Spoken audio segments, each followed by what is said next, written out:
Hello guys, welcome to reach to academy. आज हम जिस टॉपिक पर चर्चा करने वाले हैं उसका नाम है what to do after 12th। 12वीं के बाद क्या करें। यह वीडियो सिर्फ स्टूडेंट्स के लिए नहीं है, ना ही ये सिर्फ पेरेंट्स के लिए, बल्कि यह वीडियो दोनों ही स्टूडेंट्स और पेरेंट्स के लिए है। करियर का डिसीज़न सिर्फ स्टूडेंट्स नहीं लेते, बल्कि उनके साथ उनके पेरेंट्स भी लेते हैं। ये स्टूडेंट्स और पेरेंट्स का एक कलेक्टिव डिसीज़न होता है।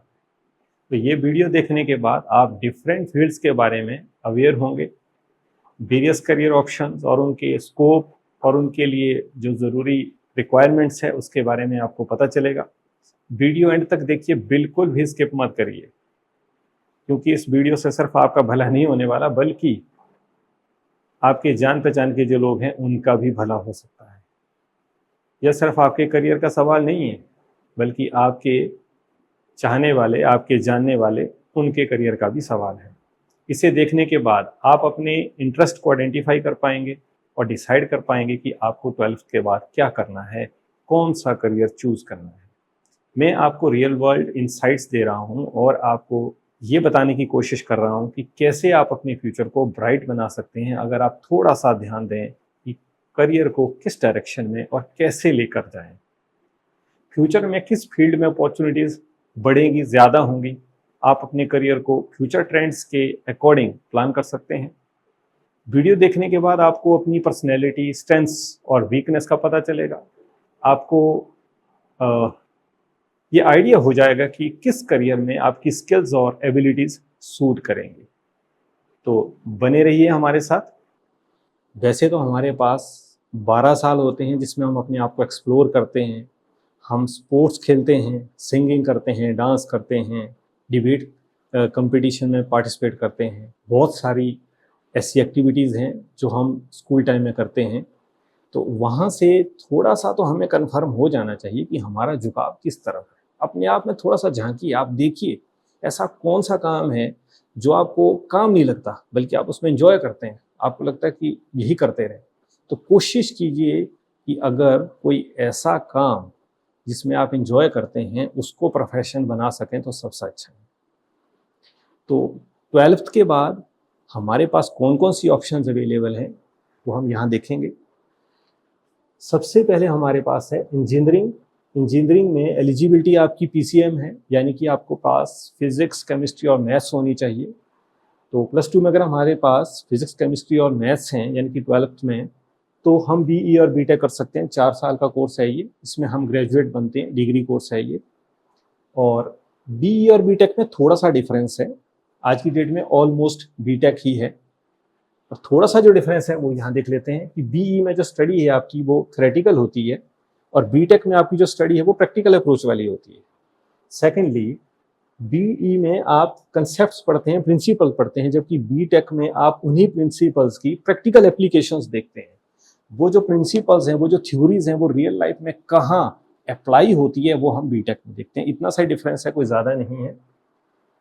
अच्छा, उसके बाद बीटेक में एडमिशन के लिए आपको कौन कौन से टेस्ट देने पड़ते हैं। तो सबसे पहले हम देखेंगे आईआईटी जी। इंडिया में इंजीनियरिंग की फील्ड में जो सबसे अच्छे इंस्टीट्यूट हैं वो हैं आईआईटीज़, और वहाँ एडमिशन के लिए आपको आईआईटी जी मेन और एडवांस्ड दोनों टेस्ट क्लियर करने पड़ेंगे। उसमें अच्छा सा रैंक लाना पड़ेगा, तब जाकर एडमिशन हो पाती है वहाँ पे। तो अगर आपको एनआईटी में एडमिशन लेनी है, यानी कि नेशनल इंस्टीट्यूट ऑफ टेक्नोलॉजी, वहाँ पर आपको अगर एडमिशन लेनी है तो सिर्फ आप आईआईटी जी मेन का एग्ज़ाम दीजिए, उसमें अच्छा रैंक लाइए, आपको एडमिशन मिल जाए। बट अगर आप आईआईटी में जाना चाहते हैं तो आपको मेंस के बाद एडवांस्ड का जो एग्ज़ाम है, आईआईटी जी एडवांस का एग्ज़ाम है, वो देना पड़ेगा, उसमें अच्छा रैंक लाना पड़ेगा, तब जाकर आपको आईआईटी में एडमिशन मिल पाएगी।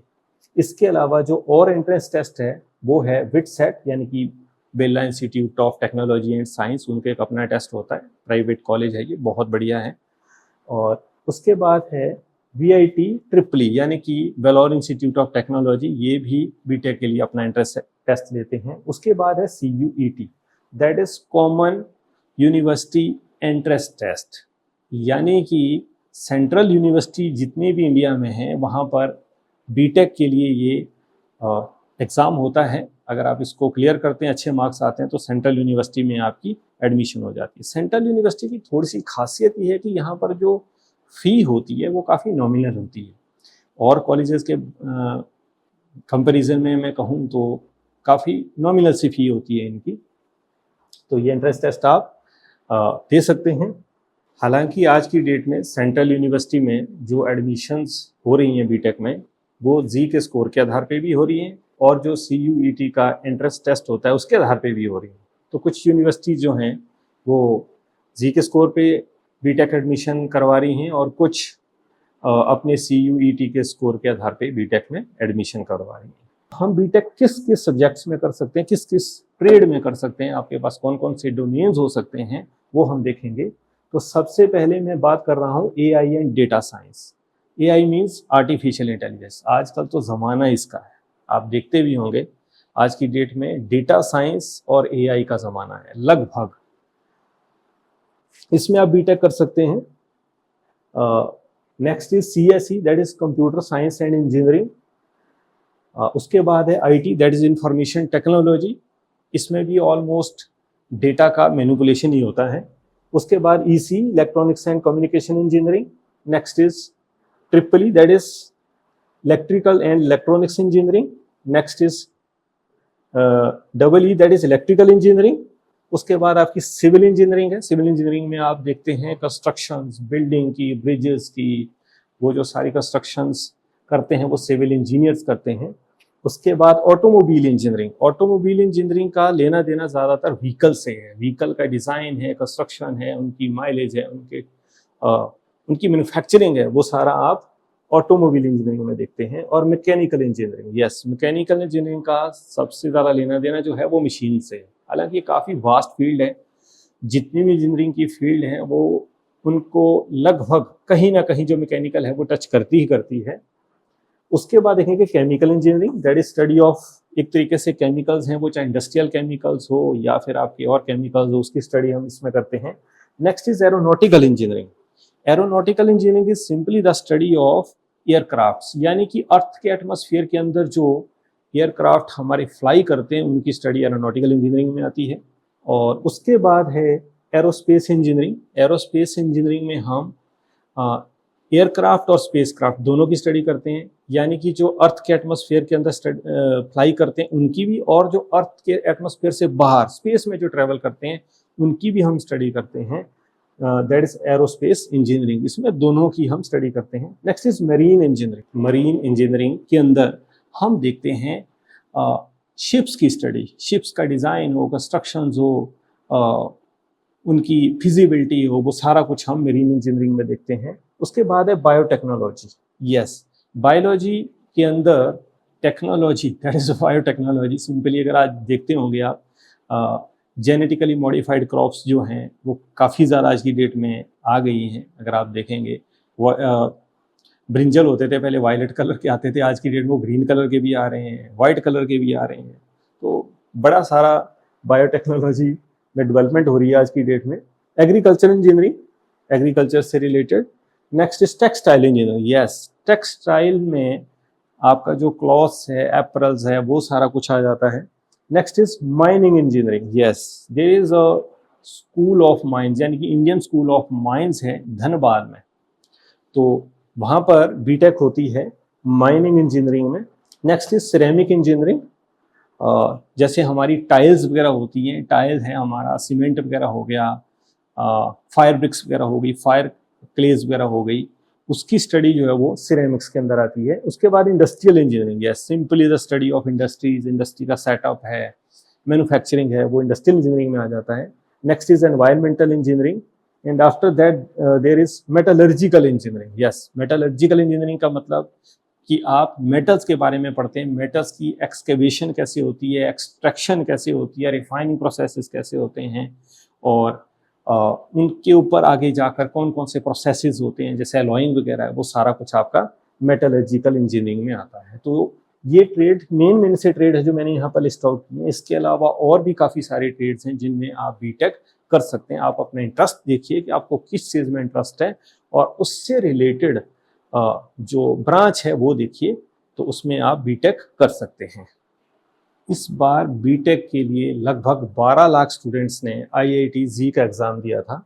आईआईटी जी मेन का जो एग्ज़ाम था वो लगभग 12 लाख स्टूडेंट्स ने दिया था एनआईटी में एडमिशन के लिए, और इनमें से सिर्फ 2.5 लाख स्टूडेंट्स जो थे उन्होंने एडवांस्ड दिया आईआईटी में एडमिशन के लिए। ऐसा नहीं है कि कोई भी आईआईटी में एडमिशन के लिए एडवांस्ड एग्जाम दे सकता है, नहीं। जो जी मेन में अच्छे मार्क्स जिसके अच्छा रैंक है उनमें से जो टॉप के 2.5 लाख स्टूडेंट्स हैं उन्हीं को सिर्फ मौका मिलता है कि वो आईआईटी जी एडवांस का एग्ज़ाम दे सकते हैं, बाकी एग्ज़ाम भी नहीं दे सकते हैं। तो इतने सारे स्टूडेंट्स ने इस बार आईआईटी जी एडवांस का एग्ज़ाम दिया था। हमारे देश में लगभग 23 आईआईटीज़ हैं, यानी कि इंडियन इंस्टीट्यूट ऑफ टेक्नोलॉजी जो है वो 23 हैं। इनमें से लगभग इनमें टोटल जो है लगभग 17,500 सीट्स हैं, 17.5 के सीट्स हैं टोटल। और हमारे देश में 31 एनआईटीज़ हैं, नेशनल इंस्टीट्यूट ऑफ टेक्नोलॉजी जो हैं वो 31 हैं, और यहाँ पर लगभग 23,000 के राउंड बीटेक की सीट्स अवेलेबल हैं। इसके अलावा there are 26 triple ITs, that is Indian institute of information technologies. यहाँ पर लगभग 7,500 सीट्स अवेलेबल हैं। और इसके अलावा रिप्यूटेड प्राइवेट कॉलेज जैसे बिट्स पिलानी, मैंने आपको बताया था, बिट्स पिलानी है, टीआईटी है, Thapar institute of engineering and technology Patiala में है, ये पटियाला पंजाब में, और VIT that is Vellore institute of technology. इन सब को मिलाकर जितने भी रिप्यूटेड प्राइवेट कॉलेजेस हैं, मान के चलते हैं कि वहाँ पर लगभग 12,000 सीट्स हैं। तो आप मान के चलिए कि लगभग 60,000 के अराउंड सीट्स हैं जहाँ से जिनमें आप जा सकते हैं, जिनमें आप एडमिशन ले सकते हैं, अपनी सीट पक्की कर सकते हैं बीटेक के लिए। इसके अलावा जो आईआईटी है, आईआईटी में 2 और कोर्स हैं, that is BArch and B planning, यानी कि bachelor in architecture and bachelor in planning. Architecture का आपका 5 साल का कोर्स होता है ये, और जो प्लानिंग वाला है वो 4 साल का कोर्स होता है। आपने सुना होगा टाउन प्लानर और टाउन एंड कंट्री प्लानर, आपने नाम सुना होगा, जो म्यूनसिपल कॉरपोरेशन में जॉब्स होती हैं। तो वो जो जॉब जिन लोगों को मिलती है वो उनको मिलती है जिन्होंने ये सब कर रखा हो, प्लानिंग, बैचलर इन प्लानिंग कर रखा हो। आर्किटेक्चर तो आप खैर देखते ही हैं, बुर्ज खलीफा और मलेशिया के शायद पेट्रोनास टावर थे, वो अपने टाइम में सबसे ऊंची इमारत थी। तो आर्किटेक्चर आज की डेट में ये भी एक काफ़ी इंटरेस्टिंग ट्रेड है। नेक्स्ट हम देखेंगे जो CUET है, यानी कि आपका कॉमन यूनिवर्सिटी एंट्रेंस टेस्ट, इसकी मैं बात कर रहा था। सेंट्रल यूनिवर्सिटीज़ जो हैं लगभग 54 हैं इंडिया में, there are 54 central universities in India. यहाँ पर भी बीटेक की सीट्स अवेलेबल हैं, जैसे दिल्ली यूनिवर्सिटी है, BHU है, बनारस हिंदू यूनिवर्सिटी, जामिया मिलिया इस्लामिया है, अलीगढ़ मुस्लिम यूनिवर्सिटी है, तेजपुर यूनिवर्सिटी है, पौंडीचेरी यूनिवर्सिटी है, और भी काफ़ी सारी सेंट्रल यूनिवर्सिटीज़ हैं जहाँ पर बीटेक के कोर्सेज होते हैं। इनमें लगभग 40,000 के अराउंड सीट्स होंगी बीटेक के लिए। यहाँ पर भी आप बीटेक कर सकते हैं, और इनकी फ़ी मैंने आपको पहले बताया था काफ़ी नॉमिनल सी होती है। दूसरे कॉलेजेस के कंपैरिजन में इनकी फ़ी जो है वो ठीक ठाक सी होती है, ज़्यादा नहीं होती है। तो हमने देखा कि आईआईटी, एनआईटी और ट्रिपल आईटीज़, आईआईटीज़, एनआईटीज़ और ट्रिपल आईटीज़, और साथ में प्राइवेट कॉलेजेस, जो बढ़िया प्राइवेट कॉलेजेस हैं, उनको मिला के लगभग 60,000 सीटें हैं। और इसके अलावा जो सेंट्रल यूनिवर्सिटीज़ हैं उनमें लगभग 40,000 सीटें हैं। दूसरे प्राइवेट कॉलेजेस हैं जहाँ पर अच्छी प्लेसमेंट है, ऑलमोस्ट पढ़ाई भी अच्छी है और प्लेसमेंट भी अच्छी है, वो लगभग 50,000 है। तो लगभग 1,50,000 सीटें ऐसी हैं जहाँ पर प्लेसमेंट अच्छी हो जाती है और अच्छी कंपनी आप ज्वाइन करते हैं। इसके अलावा लगभग 10.5 लाख सीटें ऐसी हैं जहाँ पर बीटेक आप कर सकते हैं, बट इन कॉलेजेस में उतना अच्छी प्लेसमेंट जो है वो नहीं हो पाती है। ठीक ठाक सी प्लेसमेंट है, बढ़िया पैकेज उतने ज़्यादा नहीं मिल पाते हैं, क्योंकि हर स्टेट में इसके अलावा और भी इंजीनियरिंग कॉलेजेस हैं गवर्नमेंट इंजीनियरिंग कॉलेजेस हैं, प्राइवेट इंजीनियरिंग कॉलेजेस हैं, तो लगभग 10.5 लाख सीटें इन कॉलेज में बीटेक की हैं। यानी कि 1,50,000 सीटें मैंने आपको कहा, वो कॉलेजेस जहाँ पर आपकी प्लेसमेंट बहुत बढ़िया होती है, वो 1,50,000 सीटें हैं। और इसके अलावा लगभग 10-10.5 लाख सीटें ऐसी हैं जिनको आप बीटेक में ले सकते हैं, बट वहाँ पर प्लेसमेंट उतनी बढ़िया नहीं है। होती है प्लेसमेंट, बट उतनी अच्छे लेवल पे नहीं होती है, क्योंकि स्टेट्स में, हर स्टेट में बहुत सारे इंजीनियरिंग कॉलेजेस आज की डेट में हैं। तो टोटल लगभग मान के चलिए आप 12 लाख सीटें तो इंडिया में हैं जहाँ से आप बीटेक कर सकते हैं। बीटेक करने के बाद आपको जॉब्स किस किस फील्ड में मिल सकती है, कहाँ कहाँ आप जॉब कर सकते हैं? तो पब्लिक सेक्टर की मैं अगर बात करूं, अगर आप सिविल सर्विसेज में इंटरेस्टेड हैं तो यूपीएससी एग्जाम कंडक्ट करता है, that is CSE civil services examination, जहां से आप आईएएस बन सकते हैं, आईपीएस बन सकते हैं, आईएफएस बन सकते हैं, आईआरएस में जा सकते हैं, और भी काफ़ी सारी सर्विसेज हैं। लगभग ऑल ओवर इंडिया इसकी 1000 के अराउंड सीट्स होती हैं, थोड़ी घटती बढ़ती रहती हैं हर साल, और बहुत ही प्रेस्टिजियस एग्ज़ाम है, यूपीएससी कंडक्ट करता है। तो आप चाहें तो आईएएस और आईपीएस बन सकते हैं। किसी डिस्ट्रिक्ट में जाके डीसी बनिए और किसी डिस्ट्रिक्ट में जाके एसपी बनिए, वो आप कर सकते हैं। उसके बाद आईईएस यानी इंडियन इंजीनियरिंग सर्विसेज, ये भी यूपीएससी ही कंडक्ट करता है। और डिफरेंट जो गवर्नमेंट इंस्टीट्यूशंस हैं या ऑर्गेनाइजेशंस हैं जहाँ पर इंजीनियर्स की ज़रूरत होती है, तो उसके लिए एग्ज़ाम कंडक्ट होता है। आप यहाँ पर गवर्नमेंट जॉब कर सकते हैं। Next is PCS, that is provincial civil services. हर स्टेट की अपनी एक पीसीएस होती है, जैसे एचएएस है हिमाचल एडमिनिस्ट्रेटिव सर्विसेज, पीसीएस है आपका पंजाब सिविल सर्विसेज, और भी हैं, हर स्टेट की हैं लगभग।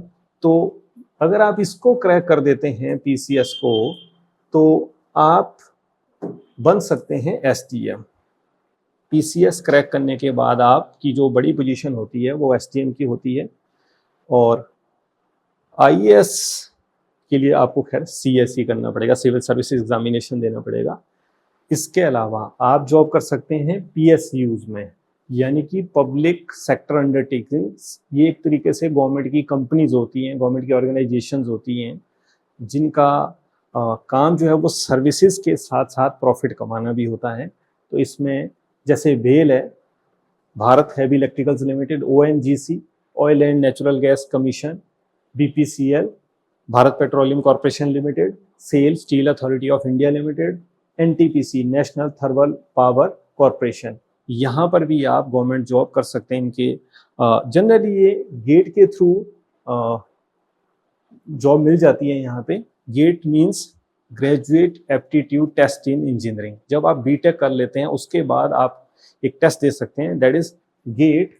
तो कुछ एक इनमें से ऐसी जो अंडरटेकिंग्स हैं, ये गेट का स्कोर आपका देखती हैं और आपको जॉब दे देती हैं। उसके बाद है RRB, that is railway recruitment board. तो रेलवे रिक्रूटमेंट बोर्ड, यानी कि इसको मैं रेलवे बोल रहा हूँ, वहां पर भी आपकी वैकेंसीज निकलती हैं, जूनियर इंजीनियर की निकलती हैं, सेक्शन इंजीनियर की निकलती हैं, लोको पायलट की निकलती हैं। ये एग्जाम भी आप दे सकते हैं, ये भी आपके पब्लिक सेक्टर के ही जॉब्स हैं। Next is defence service.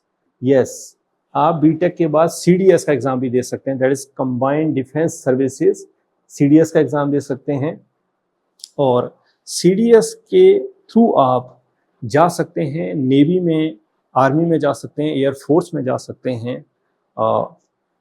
उसके बाद है आपका SSB TGC. Yes, service selection board जो है वो ट्रेंड ग्रेजुएट कोर्स, यानी कि इंडियन आर्मी जो है एग्ज़ाम लेती है, एसएसबी टीजीसी का एग्ज़ाम लेती है।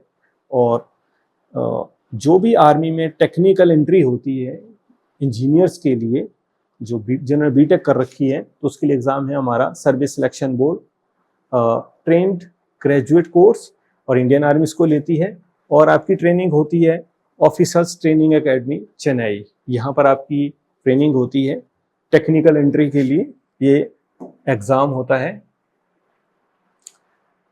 Next next is SSC CGL यानी कि स्टाफ सिलेक्शन कमीशन, और उसमें कंबाइंड ग्रेजुएट लेवल का एग्ज़ाम होता है।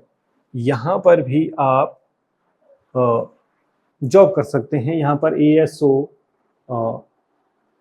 AAO, JSO, excise inspector, AEO, काफ़ी सारी जॉब्स इनकी निकलती है ग्रेजुएट लेवल की, तो उसमें आप जा सकते हैं। उसके अलावा प्राइवेट सेक्टर में तो खैर भरमार है जॉब्स की। अगर आप IIT से BTech कर जाते हैं तो फॉरेन की कंपनीज ही वैसी आपको उड़ा के ले जाती हैं। इसके अलावा इंडिया में बहुत सारी कंपनीज हैं, वहाँ पर आपको बहुत अच्छा पैकेज मिल जाता है। और आज की डेट में जो सबसे ज़्यादा डिमांड है वो है AI इंजीनियर की। तो जिन्होंने BTech कर रखी है, आर्टिफिशियल इंजीनियरिंग में, आर्टिफिशियल इंटेलिजेंस में कर रखी है, या इंफॉर्मेशन टेक्नोलॉजी में कर रखी है, या कंप्यूटर साइंस इंजीनियरिंग में कर रखी है, उनके लिए बहुत ही सुनहरा भविष्य है AI इंजीनियरिंग में। आने वाले टाइम में AI बहुत ज़्यादा ग्रो कर जाएगा, काफ़ी ज़्यादा ग्रो कर जाएगा, तो ये एक बहुत अच्छी फील्ड है फ्यूचर के लिए।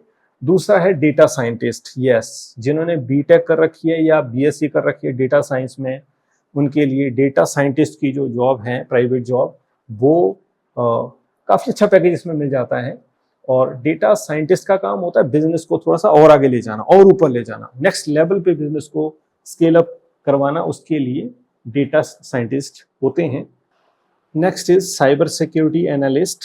अगर आपने AI में BTech कर रखी है, IT में BTech कर रखी है, या साइबर सिक्योरिटी में आपने BSc कर रखी है, या BCA में आपने मशीन लर्निंग कर रखी है, तो आप साइबर सिक्योरिटी एनालिस्ट की जॉब कर सकते हैं। Next is full stack developer. Yes, आज की डेट में वेबसाइट डेवलप करना और ऐप डेवलप करने का काम बहुत ज़्यादा है। तो फुल स्टैक डेवलपर वो होते हैं जो फ्रंट एंड और बैक एंड दोनों देखते हैं। फ्रंट एंड मीन्स कि यूज़र इंटरफेस जो है उसमें कोई भी चेंजेस हैं, यूज़र इंटरफेस कैसा होना चाहिए, वो सारा फ्रंट एंड में देखा जाता है। और बैक एंड पे सर्वर के साथ आपकी ऐप की जो उसके साथ जो लेना देना है वो बैक एंड पे देखा जाता है।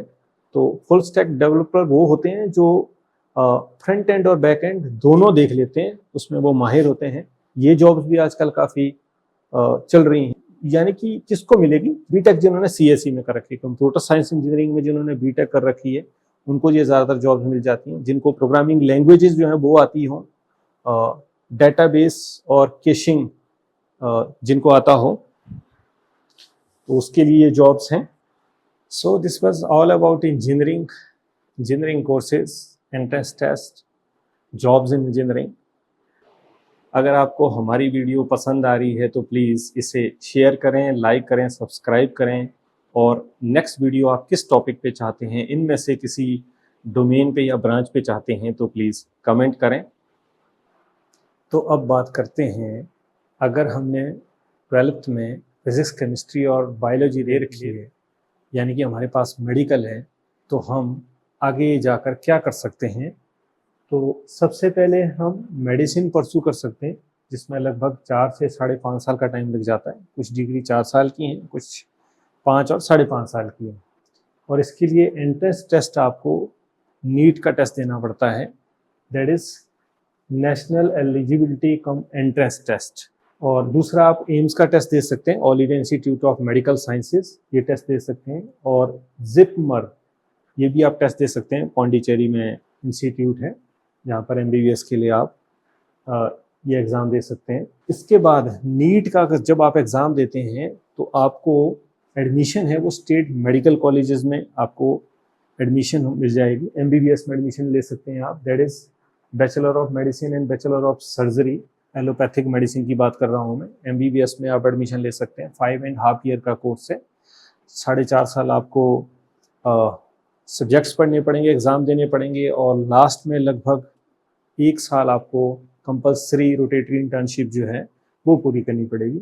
BDS भी अब लगभग 5.5 साल का कोर्स हो गया है, that is bachelor in dental surgery, वो भी आप कर सकते हैं। BAMS, bachelor in Ayurvedic medicine and surgery, अगर आप आयुर्वेद में अपना करियर बनाना चाहते हैं तो आप BAMS कर सकते हैं। ये भी 5.5 ईयर्स का कोर्स है, सेम 4.5 साल आपको थ्योरी के जो एग्ज़ाम्स हैं वो देने पड़ेंगे और लास्ट के 1 साल आपको इंटर्नशिप कंप्लीट करनी पड़ेगी। Next is BHMS, that is bachelor in homeopathic medicine and surgery. आपने देखा होगा जो मीठी मीठी सी गोलियां होती हैं और उसमें थोड़ा सा टेस्ट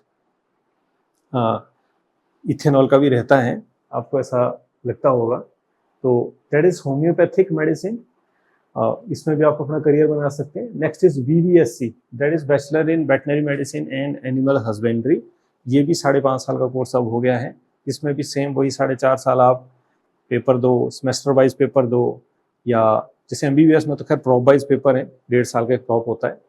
तो BVSC में सेमेस्टर वाइज एग्जाम है, 4.5 साल आपको सेमेस्टर देने पड़ेंगे और लास्ट की जो 1 साल है वो आपकी कंपल्सरी रोटेटिव इंटर्नशिप होती है, वो कंप्लीट करनी पड़ेगी। Next is BENYS, that is naturopathy, यानी कि bachelor in naturopathy and yogic science. अगर आपका योगा में इंटरेस्ट है तो आप ये डिग्री ले सकते हैं, ये भी 5.5 साल की है। Next is BUMS, that is bachelor इन यूनानी मेडिसिन एंड सर्जरी, ये भी आप कर सकते हैं। Next is BPT, physiotherapy, that is bachelor in physiotherapy, ये 4 साल का कोर्स होता है। इसमें अगर आपको इंटरेस्ट है तो आप कर सकते हैं। Next is agriculture BSc, yes BSc भी आप एग्रीकल्चर में कर सकते हैं। तो ये था अगर आप मेडिसिन परस्यू करना चाहते हैं तो। अच्छा, फिर बात ये है एम्स की। एम्स भी टेस्ट लेता है अपना। एम्स इंडिया में आज लगभग काफ़ी है, पहले तो खैर एक ही था, अब तो एम्स काफ़ी सारे हो गए हैं इंडिया में। तो वहाँ से अगर आप MBBS करना चाहते हैं तो उसके लिए आपको एम्स का इंट्रेंस टेस्ट देना पड़ेगा, फिर आपको नीट का देने की ज़रूरत नहीं है। एम्स का इंट्रेंस टेस्ट दीजिए, उसमें अच्छे मार्क्स लाइए, रैंक के आधार पर आपको एडमिशन मिलेगी, जितने भी ऑल ओवर इंडिया आज की डेट में एम्स हैं। उसके अलावा जो स्टेट मेडिकल कॉलेज, उसके लिए तो मैंने आपको बताया कि नीट का एग्ज़ाम होता है। MBBS भी नीट के एग्ज़ाम में से ही स्टूडेंट लिए जाते हैं। उसके बाद जो रैंक होल्डर होते हैं नीट में, जो टॉप रैंक होल्डर हैं उनको MBBS, उसके बाद वाले जो रैंक होल्डर्स हैं उनको BDS, उसके बाद BMS, इस तरीके से ये हर एक की जो है वो चलती है। उसके अलावा अगर आप मेडिसिन के अलावा जो एलाइड हेल्थ साइंसेज हैं वहाँ पर अपना करियर बनाना चाहते हैं तो यहाँ पर भी ये कोर्सेज ले सकते हैं। B फार्मेसी आपका 4 साल का कोर्स होता है। आज की डेट में इसमें भी एडमिशन जो है वो नीट के आधार पर ही हो रही है। D pharmacy, that is diploma in pharmacy, 2 साल का कोर्स होता है। इसके बाद आप कहीं केमिस्ट की जो शॉप है वो ओपन कर सकते हैं, लाइसेंस लेना पड़ता है उसके लिए भी। नेक्स्ट इज BSc नर्सिंग, ये 4 ईयर का कोर्स होता है। BSc nursing is 4 year course, और ये आप अपने PGI चंडीगढ़ और भी बहुत सारे इंस्टीट्यूट हैं, काफ़ी जगह से कर सकते हैं। BSc नर्सिंग पोस्ट बेसिक, ये 2 साल का कोर्स होता है। बट ये जो BSc नर्सिंग पोस्ट बेसिक, ये उनके लिए है जिन्होंने GNM पहले कर रखा है या फिर जो रजिस्टर्ड नर्सिस हैं उनके लिए होता है ये 2 साल का कोर्स, और ये इक्विवेलेंट टू ग्रेजुएट हो जाता है। नेक्स्ट इज ANM, ये 2 साल का कोर्स है। Auxiliary nursing, auxiliary nurse and midwife, तो ये कोई भी कर सकता है, इसके लिए कोई PCV जरूरी नहीं है, कोई भी इसको कर सकता है। Next is GNM, general nursing and midwifery, इसके लिए PCV जरूरी है। फिजिक्स, केमिस्ट्री और बायोलॉजी आपके पास सब्जेक्ट्स होने चाहिए। 3 साल का कोर्स है, पर ये डिप्लोमा ही है। जो GNM और ANM है ये ग्रेजुएट डिग्रीज नहीं है, ये डिप्लोमा ही है दोनों। ग्रेजुएट डिग्री आपकी BSc नर्सिंग या फिर BSc नर्सिंग पोस्ट बेसिक है। उसके बाद है BMLT, that is bachelor in medical lab technology. जैसे आपने देखा होगा जो डॉक्टर्स हैं वो टेस्ट लिख के देते हैं, CBC करा लो, TLC DLC कराओ या विडाल टेस्ट कराओ। तो विडाल टेस्ट आपका जनरली आप टाइफाइड जो फीवर होता है उसके लिए करते हैं। तो उसमें अगर आपको बैचलर करना है मेडिकल लैब टेक्नोलॉजी में, ये भी कर सकते हैं आप। Next is DMLT, that is diploma in medical lab technology, ये 2 साल का ही होता है सिंपली, और ये डिप्लोमा होता है, ये ग्रेजुएट डिग्री नहीं है। Next is BSc in occupational therapy, yes, काम करते हुए अगर स्ट्रेसेस तो आज की डेट में सबको ही है, उस स्ट्रेसेस से रिलेटेड अगर आपको स्टडी करनी है, कैसे स्ट्रेसेस से लीव कर सकते हैं, डेली लाइफ में इतनी हेक्टिक हो गई है, उसको आप कैसे नॉर्मल लाइफ की तरह जी सकते हैं, बना सकते हैं, वो आप ऑक्यूपेशनल थेरेपी में जाके कर सकते हैं। BSc एनेस्थीसिया, ये तो आपको पता ही होगा, जब सर्जरी होती है, ऑपरेशंस होते हैं, तो आपका कुछ एक पोर्शन जो है वो सुन कर दिया जाता है, दैट इज एनेस्थीसिया दिया जाता है आपको, तो वो आप कर सकते हैं। Next is BSc radiotherapy, technology. Radiotherapy में हम हाई एनर्जी रेडिएशन यूज़ करते हैं कैंसरस सेल को किल करने के लिए। एक दूसरी चीज़ है दैट इज़ कीमोथेरेपी। कीमोथेरेपी में हम यूज़ करते हैं कीमोथेरेप्यूटिक ड्रग्स, जो ओरली या फिर इंट्रावीनसली जो है इंजेक्ट की जाती है ताकि कैंसरस सेल को किल किया जाए। और एक पर्टिकुलर एरिया जहाँ पर एक्सरे से किल करना जो है मुश्किल होता है कैंसरस सेल्स को, वहाँ पर आप कीमोथेरेपी यूज़ करते हैं ताकि एक पर्टिकुलर एरिया में जो कैंसरस सेल उनको किल किया जा सके, उनके डिवीज़न को रोका जा सके। Next is nuclear medicine. और न्यूक्लियर मेडिसिन डायग्नोस्टिक इमेजिंग के लिए यूज़ करते हैं। रेडियो फार्मास्यूटिकल एजेंट इसमें यूज़ होता है। और उसके बाद है BSc in clinical optometry. Yes, corrective lenses जो होते हैं आपके आइज़ की केयर कैसे करनी है और आइज़ से रिलेटेड जो भी छोटे मोटे जो डिजीजेज हैं। Next is BSc in operation theatre. Yes, operation theatre के बारे में तो आप जानते हैं, उसमें भी बीएससी होती है। तो ये सारी एलाइड हेल्थ सर्विसेज आप इसमें आप एडमिशन ले सकते हैं। Next is paramedical. यस, जैसे डायलिसिस टेक्नीशियन है। डायलिसिस आपको पता ही है, जब किडनी में प्रॉब्लम्स होती हैं, किडनी फेलियर के केस में डायलिसिस आपको बार बार कराना पड़ता है, वीकली कराना पड़ता है।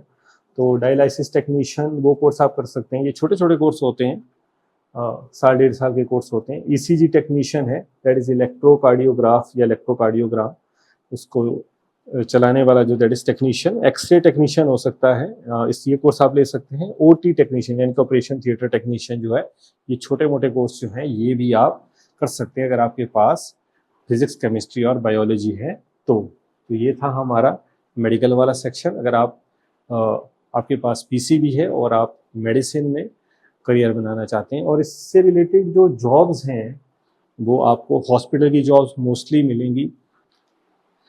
अगर आपने 12th में पीसीबी या पीसीएम ले रखा था बट अब आप ना तो इंजीनियरिंग परस्यू करना चाहते हैं ना ही मेडिसिन परस्यू करना चाहते हैं, इसके अलावा भी आपके पास बहुत सारे और ऑप्शंस हैं, तो वो कौन कौन से ऑप्शंस हैं वो हम अब देखेंगे। तो यहाँ देखेंगे आप, अगर आपने पीसीबी या पीसीएम +2 में ले रखा था तो आप बीएससी कर सकते हैं। अगर आपने कॉमर्स ले रखा था 12th में तो आप बीकॉम कर सकते हैं। आपने आर्ट्स ले रखा था तो आप बीए कर सकते हैं। उसके अलावा और भी डिग्रीज हैं, तो बीएससी, बीकॉम, बीए और अदर डिग्रीज कौन कौन से सब्जेक्ट में आप ग्रेजुएशन कर सकते हैं वो हम आगे देखेंगे। यस प्लीज, यहाँ देखेंगे ज़रा। तो इसमें सबसे पहले 3 इयर्स की डिग्रीज हैं।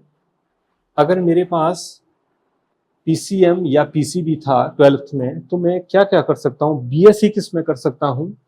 तो मैं जो कोर्स ले सकता हूँ वो है बीएससी में बीएससी मेडिकल, फिजिक्स केमिस्ट्री, साथ में जोलॉजी और बॉटनी। दूसरा बीएससी नॉन मेडिकल, यहाँ पर मैं मैथ्स लूँगा, फिजिक्स केमिस्ट्री होगी, साथ में मैथ होगी। और बीएससी ऑनर्स, ऑनर्स का ये है कि आप कोई भी एक सब्जेक्ट इसमें ऑनर्स ले सकते हैं। फिजिक्स ऑनर्स कर सकते हैं, मैथ्स ऑनर्स कर सकते हैं, आप केमिस्ट्री ऑनर्स कर सकते हैं। बट ये है कि अगर आप ऑनर्स करते हैं तो जो सब्जेक्ट आपने ऑनर्स के लिए रखा है एमएससी आपको उसी में ही करनी पड़ेगी। थोड़े से इसके कुछ एक प्रोज भी हैं और कॉन्स भी हैं।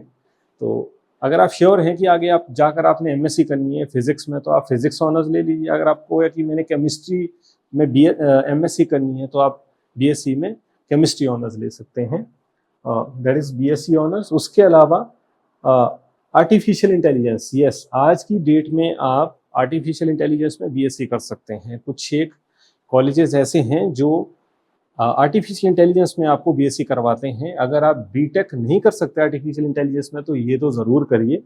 Next is BSc in cyber security. Yes, ये भी आज की डेट में काफ़ी डिमांड में सब्जेक्ट है, चाहे बीटेक करो साइबर सिक्योरिटी में या फिर बीएससी करो। Next is BSc forensic science. Yes, आपने देखा होगा जब कोई मर्डर वर्डर हो जाता है तो वहाँ पर फॉरेंसिक साइंटिस्ट की टीम आती है, तो उन लोगों ने बीएससी फॉरेंसिक साइंस या एमएससी फॉरेंसिक साइंस जो है वो कर रखा होता है। Next is BSc in computer science. Yes, computer science में बीटेक भी होती है, आज की डेट में बीएससी भी हो रही है। तो अगर आप बीटेक नहीं कर पाते हैं तो बीएससी कर लीजिए।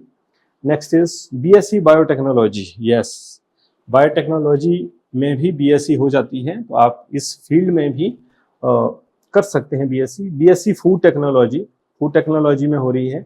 BSc anthropology, yes, BSc microbiology, microbiology में भी आप बीएससी कर सकते हैं, बीएससी बायोकेमिस्ट्री कर सकते हैं, बीएससी हॉर्टिकल्चर कर सकते हैं और बीएससी डेयरी साइंस भी कर सकते हैं। तो ये बीएससी के सब्जेक्ट हैं बहुत सारे जिनको आप कर सकते हैं।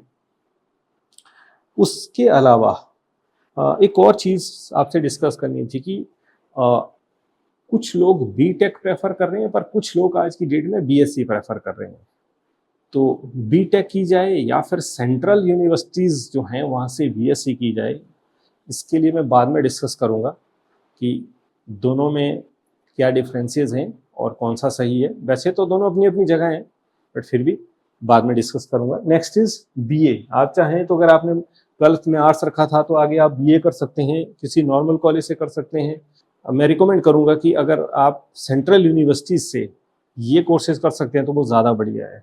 बीए कर सकते हैं आप हिस्ट्री में कर सकते हैं, पोल साइंस में कर सकते हैं, सोशोलॉजी में कर सकते हैं, इकोनॉमिक्स में कर सकते हैं, साइकोलॉजी, बीए साइकोलॉजी, ये भी आजकल बड़ी डिमांड में सब्जेक्ट है बीए साइकोलॉजी।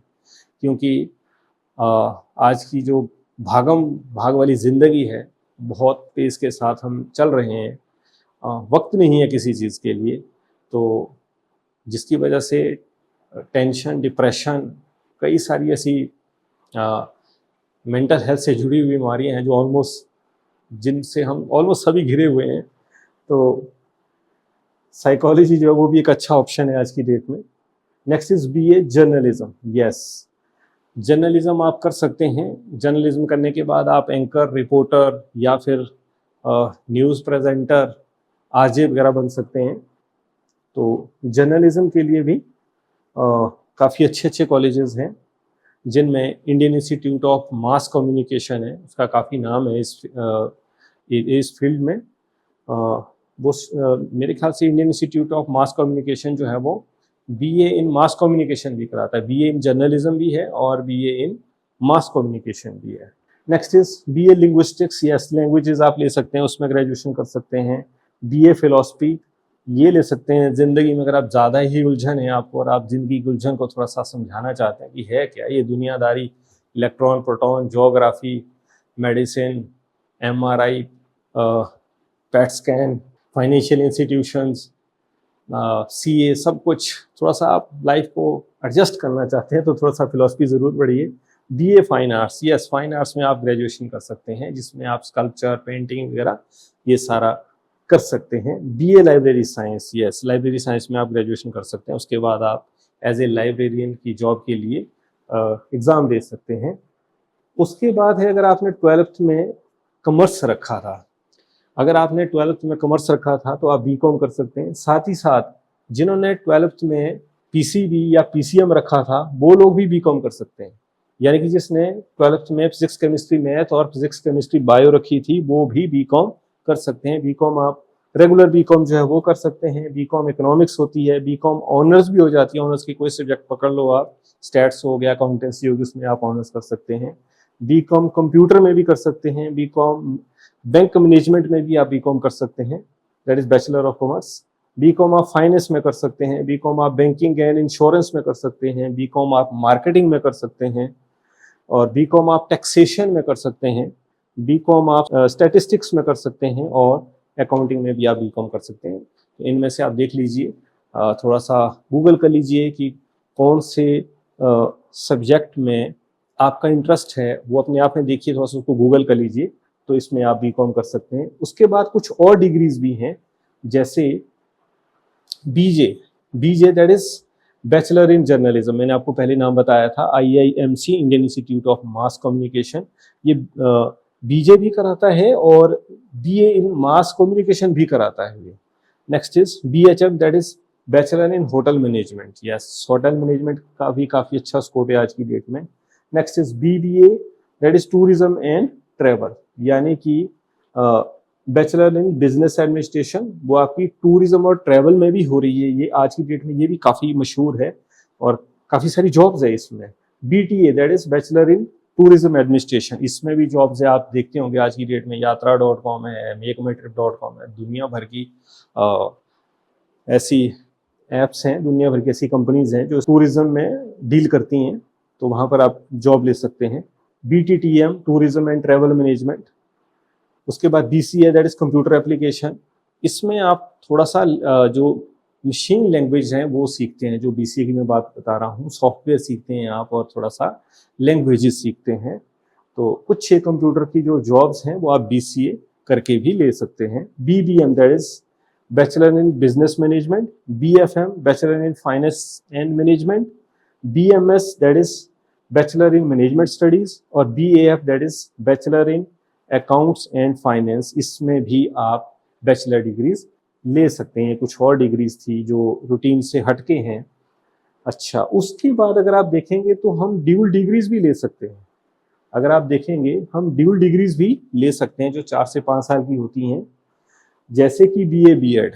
आप बीए बीएड इकट्ठे कर सकते हैं, 4 इयर्स की हो जाएगी ये। नेक्स्ट इज बीएससी बीएड, ये भी आपकी लगभग 4 इयर्स की हो जाती है। उसके बाद है बीए एलएलबी, यस, ये आपकी 5 इयर्स की होगी। और बीए एलएलबी में अगर आप एडमिशन चाहते हैं तो आपका एक टेस्ट होता है that is CLAT, common law admission test. और जितनी भी लॉ यूनिवर्सिटीज हैं यहाँ पर एडमिशन के लिए आपको ये टेस्ट देना पड़ता है, जिसमें आप बीए एलएलबी कर सकते हैं। 5 इयर्स का कोर्स होता है ये। उसके बाद आप बीकॉम एलएलबी कर सकते हैं, बीबीएम एलएलबी कर सकते हैं, बीबी एलएलबी कर सकते हैं। ये 2 डिग्रीज हैं जो कंबाइन की गई हैं और जिनकी ड्यूरेशन किसी की 4 साल है, किसी की 5 साल है। आप ये भी कर सकते हैं। और लॉ तो स्पेशली आप लॉ यूनिवर्सिटी से अगर करिए तो बहुत बढ़िया है। दिल्ली यूनिवर्सिटी का जो लॉ डिपार्टमेंट है वो काफ़ी बढ़िया है और all over India law universities काफ़ी सारी हैं। और उन लॉ यूनिवर्सिटी से अगर आप बीए एलएलबी करते हैं या एलएलबी करते हैं तो वो ज़्यादा बढ़िया है एज़ कम्पेयर टू जो नॉर्मल कॉलेजेस हैं। इसके अलावा आप और कुछ प्रोफेशनल कोर्सेज कर सकते हैं, जैसे कि सीए में आपका कॉस्ट एंड मैनेजमेंट अकाउंटेंट्स, और इसको जो रेगुलेट करती है वो है institute of cost management and accountants of India. तो इसमें 3 लेवल होते हैं, फाउंडेशन कोर्स होता है, इंटरमीडिएट होता है, फाइनल होता है।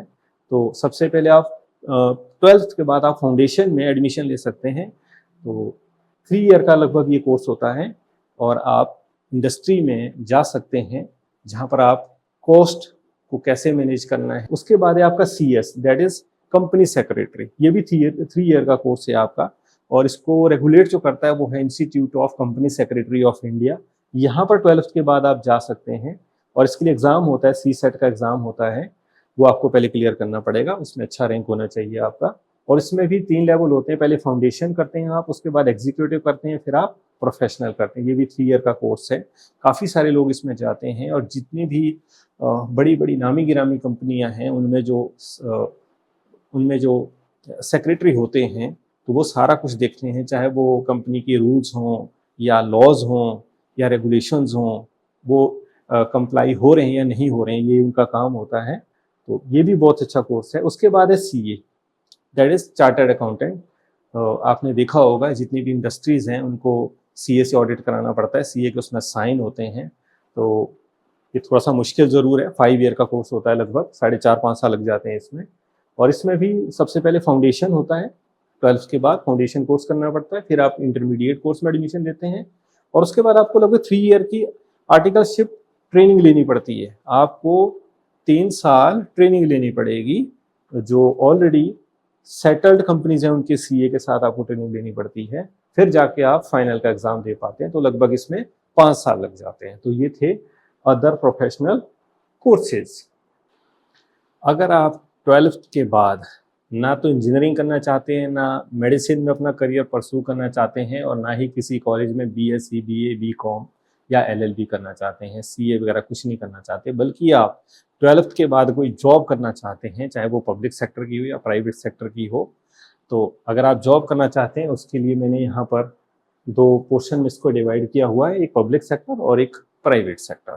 कई बार क्या हो जाता है कि हम इतना ज़्यादा टाइम नहीं दे सकते, हम इतना ज़्यादा पैसा खर्च नहीं कर सकते, फाइनेंशियल कंस्ट्रेंट्स कई बार हो जाते हैं, या फिर इंटरेस्ट की भी बात होती है कि मुझे जाना ही, मान लीजिए 12th के बाद डिफेंस में है, आर्मी में जाना है, नेवी में जाना है, एयरफोर्स में जाना है, तो मैं क्यों फिर बीएससी वगैरह करूँगा या फिर बीटेक वगैरह करूँगा। तो कई बार इंटरेस्ट की भी बात आ जाती है। तो मैंने जॉब्स को 2 सेक्टर में डिवाइड किया। सबसे पहले पब्लिक सेक्टर देखेंगे आप। 12th में मेरे पास अगर पीसीएम था, फिजिक्स केमिस्ट्री और मैथमेटिक्स था, तो मैं एनडीए का एग्ज़ाम दे सकता हूँ। रिटन एग्ज़ाम होता है पहले, उसके बाद आपका पर्सनल इंटरव्यू भी होता है, यानी कि एसएसबी जिसको हम बोलते हैं।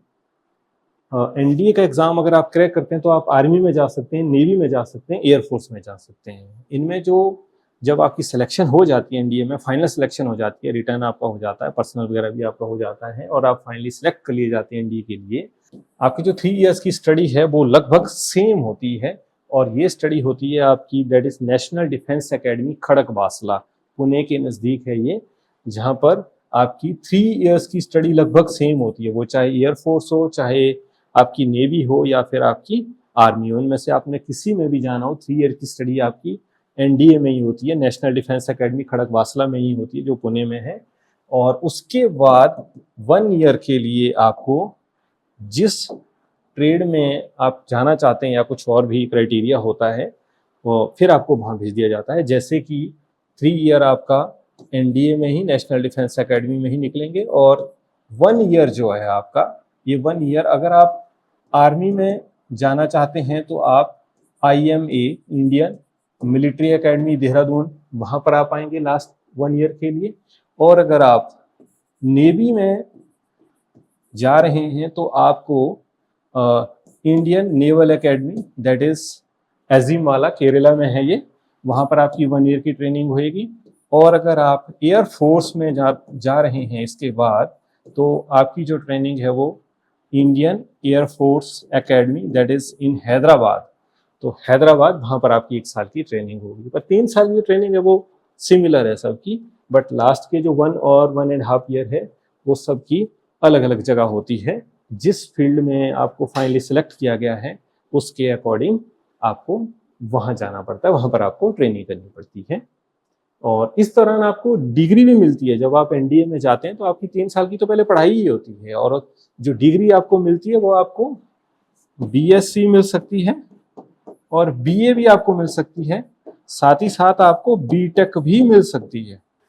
ये 2-3 डिग्रीज आपको मिल सकती हैं, और ये जो डिग्रीज प्रोवाइड करता है ये जेएनयू प्रोवाइड करता है, जवाहरलाल नेहरू यूनिवर्सिटी जो है इन डिग्रीज को प्रोवाइड करती है। इसके अलावा आप चाहें तो आप अग्निवीर की जो योजना है उसमें आप जा सकते हैं। 4 साल की आपकी उसमें जॉब होती है, लगभग 30,000 सैलरी स्टार्टिंग में आपको मिलती है, और उसके अलावा 4 साल के बाद आप कुछ और भी कर सकते हैं। तो अग्निवीर में भी जा सकते हैं आप 12th करने के बाद। नेक्स्ट इज पायलट, अगर आप कमर्शियल पायलट बनना चाहते हैं, हालांकि कमर्शियल पायलट बनने के लिए इंडिया में काफ़ी सारे इंस्टीट्यूट्स हैं, बट जो काफ़ी पुराना इनमें वो है आपका, दैट इज इंदिरा गांधी राष्ट्रीय उड़ान एकेडमी। इसके लिए भी आपको एंट्रेंस टेस्ट देना पड़ता है और इसकी फीस भी अच्छी खासी होती है, और कमर्शियल पायलट आप यहाँ से बन सकते हैं। और भी कई इंस्टीट्यूट हैं, प्राइवेट सेक्टर के भी हैं, जहाँ पर आप कमर्शियल पायलट बन सकते हैं। नेक्स्ट एग्ज़ाम जो दे सकते हैं वो है SSC, staff selection commission, CHSL, combined higher secondary level. Yes, अगर इसको आप क्लियर करते हैं तो आपको LDC, लोअर डिवीजन क्लर्क की जॉब मिल सकती है, JSA, that is joint secretariat assistant, PA, postal assistant, DEO, data entry operator, ये सब जॉब्स आपको SSC, CHSL अगर आप पास कर जाते हैं तो मिल सकती है। उसके बाद है SSC steno. Yes, staff selection commission जो है वो स्टेनोग्राफर के लिए अलग से टेस्ट लेता है, जिसमें ग्रेड C और ग्रेड D के स्टेनोग्राफर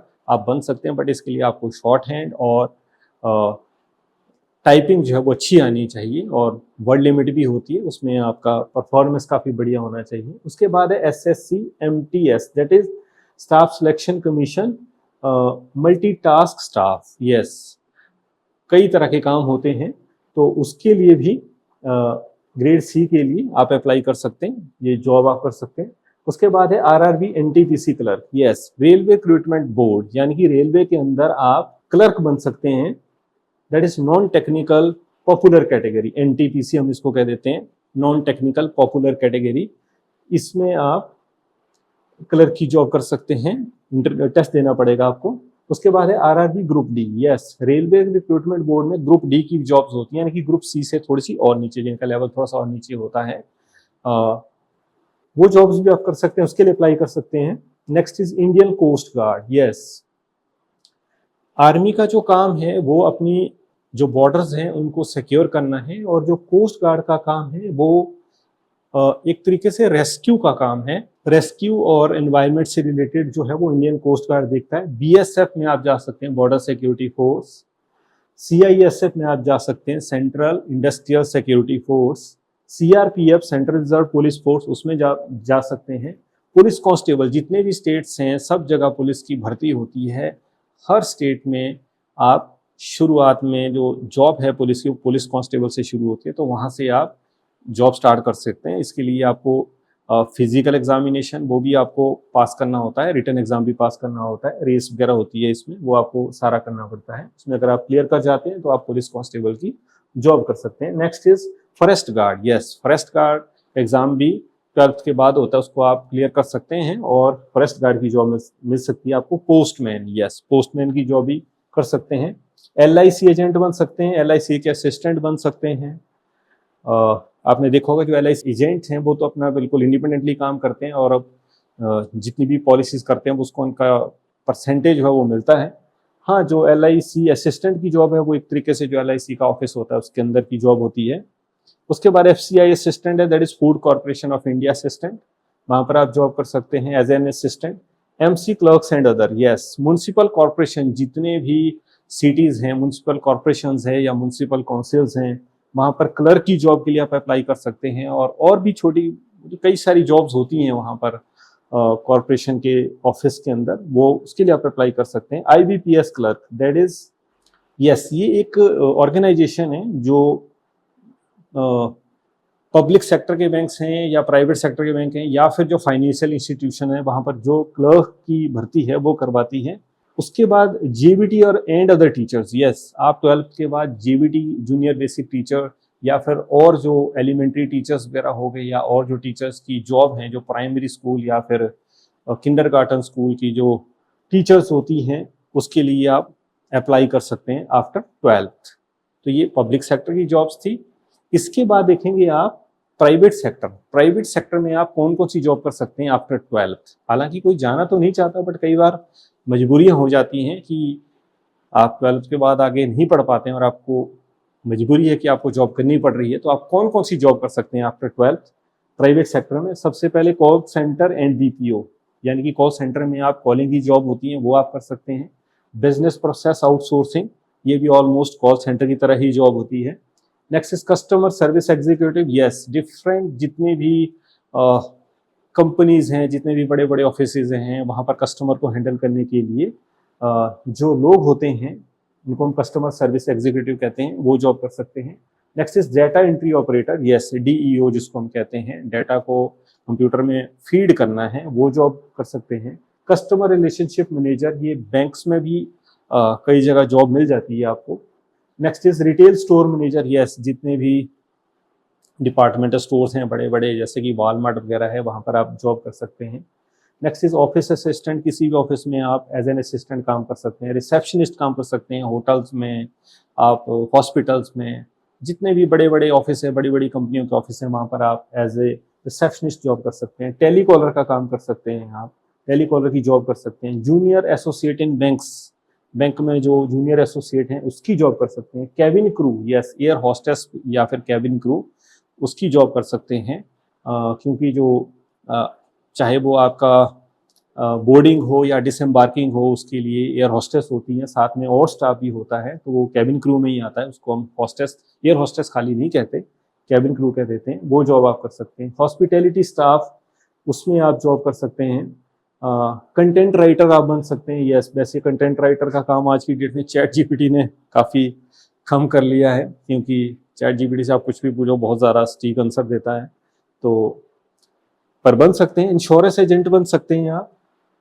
सोशल मीडिया एग्जीक्यूटिव बन सकते हैं, यस, जो बड़े बड़े जो सोशल इन्फ्लुएंसर हैं, यूट्यूब इन्फ्लुएंसर हैं, तो उनके पास भी ये जॉब्स हैं सोशल मीडिया एग्जीक्यूटिव की। बाकी और भी काफ़ी सारे लोग हैं जो अपने सोशल मीडिया को हैंडल करने के लिए एग्जीक्यूटिव रखते हैं, तो वो जॉब आप कर सकते हैं आफ्टर 12th। इवेंट कोऑर्डिनेटर आप बन सकते हैं। और उसके अलावा आप इवेंट कोऑर्डिनेटर का, जैसे कि आपका कोई वर्ल्ड टूर हो गया या फिर आपकी कोई कंसर्ट है, तो उसको मैनेज करने के लिए जो कोऑर्डिनेटर होते हैं वो आप बन सकते हैं। फिटनेस ट्रेनर बन सकते हैं, जिम में फिटनेस के लिए फिटनेस ट्रेनर की जॉब कर सकते हैं, सिक्योरिटी गार्ड की जॉब कर सकते हैं आप किसी भी बड़े प्राइवेट ऑफिस में। तो ये प्राइवेट सेक्टर की जॉब्स थी जो आप कर सकते हैं। इसके अलावा अगर आप 12th के बाद कोई डिप्लोमा करना चाहते हैं तो कौन कौन सा डिप्लोमा आप कर सकते हैं, आप देखेंगे।